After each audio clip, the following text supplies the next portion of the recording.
Ти си станал от комунист, си станал типичен българин. Ти смяташ, че всички са маскари. Па всички комунисти сме така. Кой е комунист, той не е човек. Кой е комунист? Да го чуя от бай Дамян това нещо. Кой е комунист? Не е човек. Не е човек. Аз сега се чувствам. А ти какъв си? Аз съм изключен комунист. Върнаха ми билет официално. Тук го има. Дисидент. Ти си дисидент. И дисидент не съм. И агент не съм. Всички са маскари. Па всички комунисти сме така. Кой е комунист, той не е човек. Кой е комунист? Да го чуя от бай Дамян това нещо. Кой е комунист? Не е човек. Не е човек. Така. Кой е комунист, той не е човек. Да седи за тези години. 3 пъти ставах жена на годината. Жена на годината. Да седи за тези години. 3 пъти ставах жена на годината. Жена на годината. Вчера някой ми разказа как една млада колежка от телевизията преди години посрещнала Бойко, който гостувал в някакво сутрешно студио, тук баш на 8 март. Поздравила го възторжено с думите: "Честит празник, господин премиер!" Тя била истински сърдечна и явно не се е излъгала. Борисов май наистина заслужава да бъде поздравен с Деня на жената. Така че, нека да поздравим с Деня на жената сегашния ни премиер. Той наистина го заслужава. Да, аз знам какво е мисис омъжена. Това, което аз не съм, нали? Аз съм мис. Може би да... Не съм омъжен. Като не съм омъжен... Нали? Аз съм мис. Може би да... Не съм омъжен. Като не съм омъжен... Нали? Аз съм мис. Може би да... Не съм омъжен.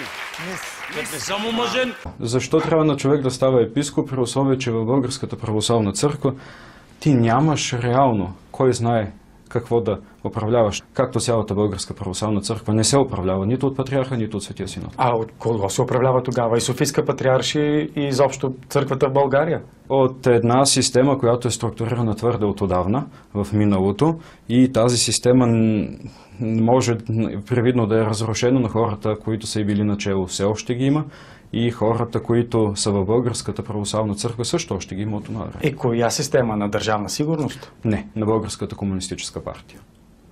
Тъй като държавна сигурност е само служащия персонал. Мисля, че Българската православна църква се съобразява с тези, които искат да се харесват на Москва. И искате да кажете, че всичко или голяма част от нещата в Българската православна църква се случват зад гърба на Негово светейшество или въпреки неговата воля? Мисля, че въпреки него и надали някои от нещата са из негово знание, което е обяснимо. Аз не смятам, че реалният български патриарх се казва Неофит. Защо? А кой е реалният български патриарх? Ами, някой, който не се вижда. Някой, който не виждаме. Не знае кой е българския патриарх реално.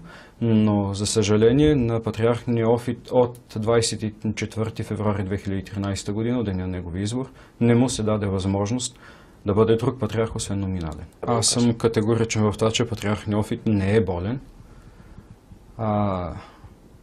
Този образ му се придава и този образ обслужва тези, които си позволяват понякога и да го манипулират.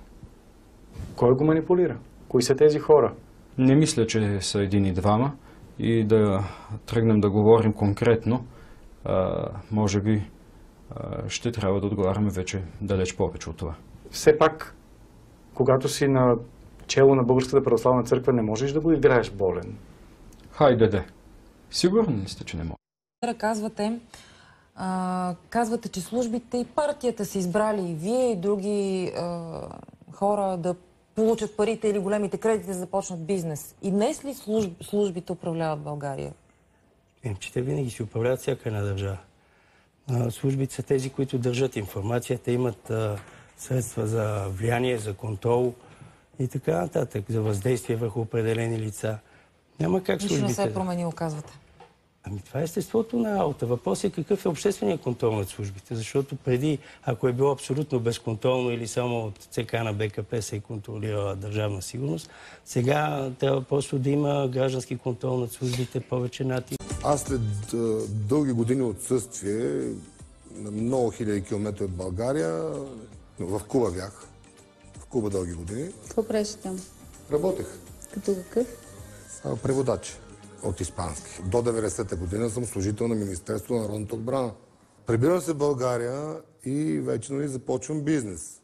Има битова престъпност, която се извършва и от мангасари, не цигани, защото тези, които извършват тези неща, просто знаете нашата позиция по отношение на тях. Това са едни гнусни мангасари, които и ние не можем да ги понасяме. Той е по-голям радикал от мен, очевидно. Ама естествено, ние срещу тези хора трябва да се борим. Всичките трябва да се борим. Както и срещу тези ганьовци, както и срещу тези ганьовци, защото не мога да ги наричат българи, защото българин звучи гордо. Тези ганьовци, които ни излагат пред цял свят, когато точат банкоматите в целия свят, когато търгуват с кокаин, с яхти и така нататък. И срещу тях трябва да се борим. Тръгнахме. Не съм съгласен. Защо? Може да спорим. Ами защото... Не трябва да се борим срещу тези, които ни излагат пред целия свят. Всеки може да се бори срещу каквото се иска. Има ли битова престъпност? Има. Тя циганска ли е в определени райони? Да, такава е. Циганизацията... Ще има ли спор с него по тази тема? Да, ще имаме.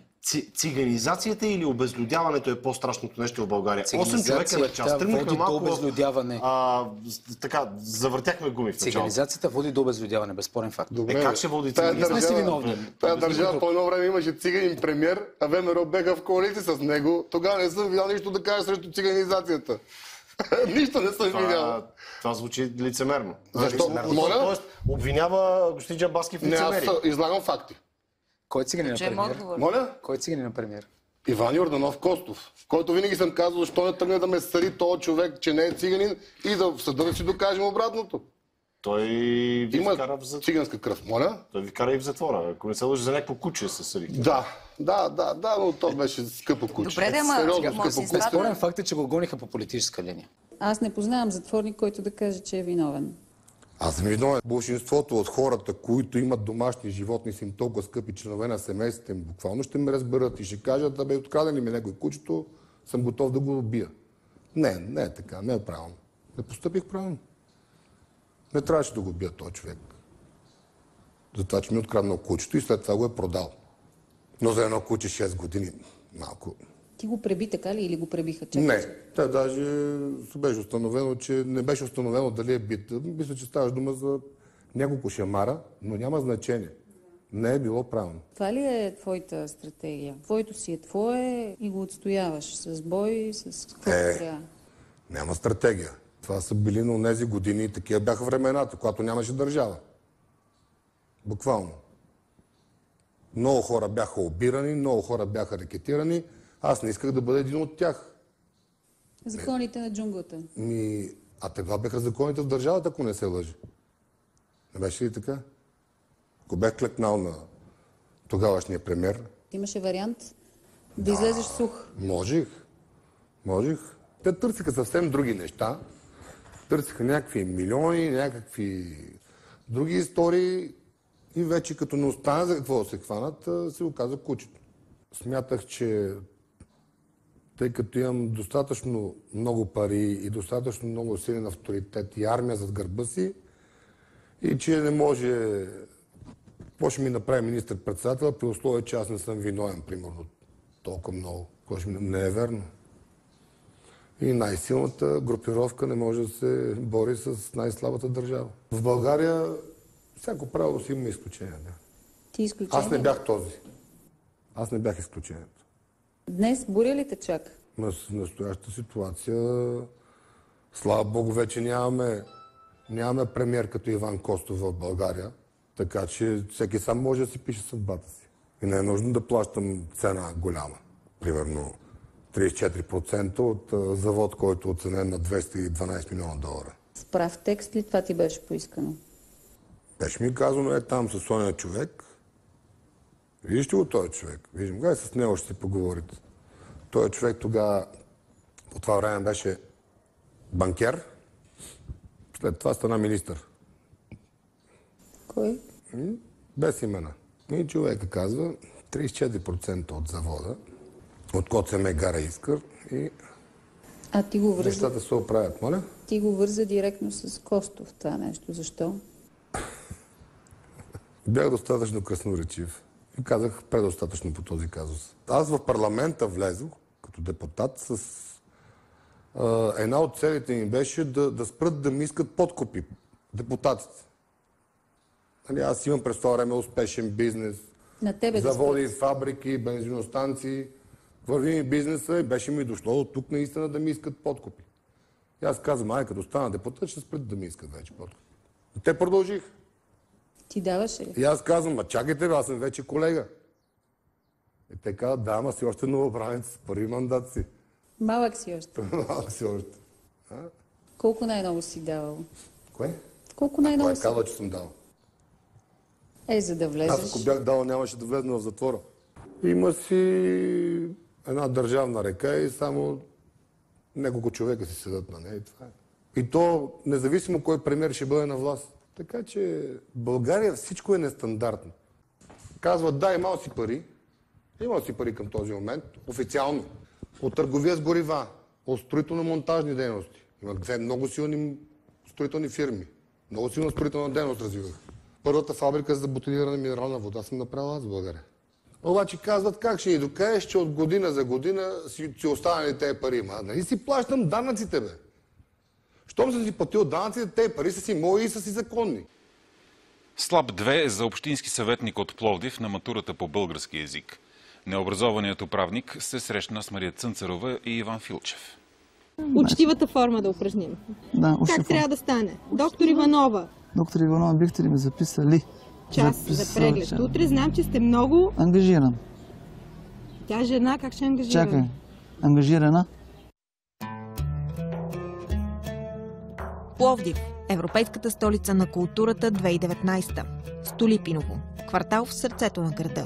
За свой представител в местния парламент кварталът изпрати преференциално 38-годишният Айри Мурат, реформатор от партията на Касим Дал.